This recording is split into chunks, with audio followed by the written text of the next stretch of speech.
आणि यानंतर बातमी पुण्यातली आहे। पुण्यामध्ये सचिन शेळके हत्या प्रकरणी जो दाभाडे अटकेत आहे त्याच्या संदर्भातलं वृत्त हाती येत आहे। कुख्यात गुन्हेगार दाभाडे एन्काउंटर मध्ये तो जखमी झालेला आहे। सचिन शेळके हत्येतील प्रमुख आरोपी श्याम दाभाडे यामध्ये जखमी झालाय।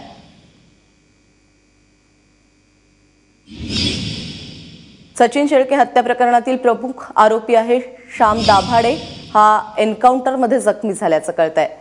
मंदार गोंजारी आता आपल्याबरोबर आहे। मंदार, या एन्काउंटर बद्दल काय माहिती? प्राजक्ता, श्याम दाभाडे हा गेल्या काही दिवसांपासून फरार होता।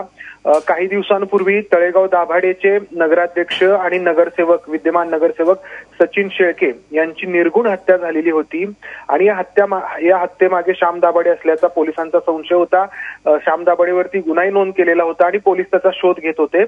शोध घेत असताना तो पुणे जिल्ह्यातील चाकण परिसरामध्ये असल्याची माहिती पोलिसांना मिळालेली होती।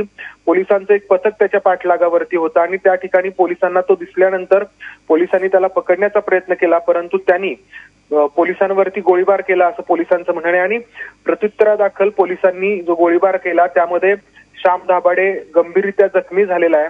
त्याला उपचारांसाठी रुग्णालयामध्ये हलवण्यात आले, परंतु त्याच्या प्रकृतीबद्दल पोलीस अजून नेमकी अशी माहिती देत नाहीयेत।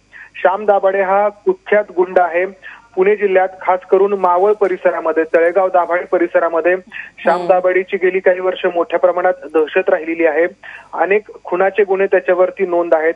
सचिन शेळके यांची ज्या प्रकारे हत्या केलेली होती त्यामुळे सगळ्या तळेगाव दाभाडे आणि मावळ परिसरामध्ये एक भीतीचं वातावरण निर्माण झालेलं होतं।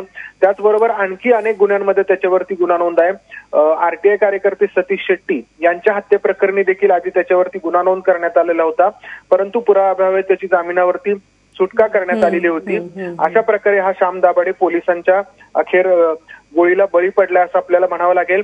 त्याच्या तब्येतीबद्दल, त्याची प्रकृती जी आहे ती डॉक्टरांकडे त्याला हलवण्यात आलंय।